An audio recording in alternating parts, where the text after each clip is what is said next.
2 বছর ধরে চলছে বাগেরহাট রামপাল মংলা আঞ্চলিক মহাসড়কের সংস্কার কাজ। এতে ভোগান্তিতে পড়তে হচ্ছে পথচারী ও যানবাহন চালকদের। এ বিষয়ে বিস্তারিত জানাতে বাগেরহাট থেকে সরাসরি যুক্ত হচ্ছেন আমাদের সহকর্মী এস সোহান।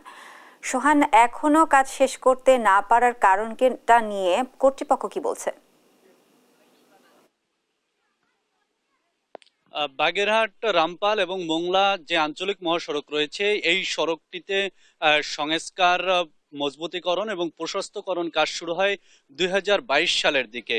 আসলে এরপর থেকে কিন্তু এখানে কাজ চলছে ঢিমে তালে মূলত কাজ চলছে এবং এই সড়কটির যে 33 কিলোমিটার আর আর 800 মিটার কাজ, এই কাজ যে হচ্ছে 4টি প্যাকেজে হচ্ছে। আমরা যদি আপনাদেরকে একটু বলি যে বাগেরহাটের 10 আনি থেকে মোংলা পর্যন্ত যে 33.800 কিলোমিটার যে রাস্তা, এই রাস্তা 4টে প্যাকেজে কাজ চলছে।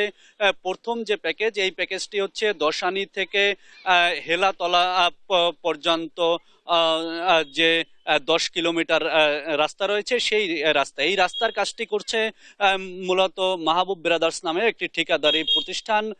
92,70,00,000 টাকা মূল্যে এই 92,70,00,000 টাকা মূল্যে এই কাজটি করা হচ্ছে।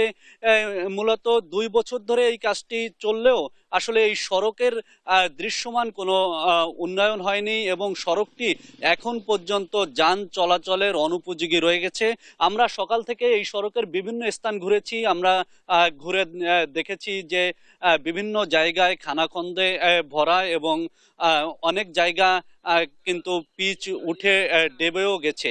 এই রাস্তাটির অবস্থা হচ্ছে এখন এমন যে যখন রোদ থাকে তখন ধুলা ময়লায় গাড়ি চলাচল করতে পারে না, আবার যখন সামান্য বৃষ্টি পড়ে তখন কিন্তু ট্রাক, বাস এবং অটো যেগুলো থাকে তারা ডেবে যায় এবং প্রতিনিয়ত দুর্ঘটনা ঘটে এই রাস্তায়।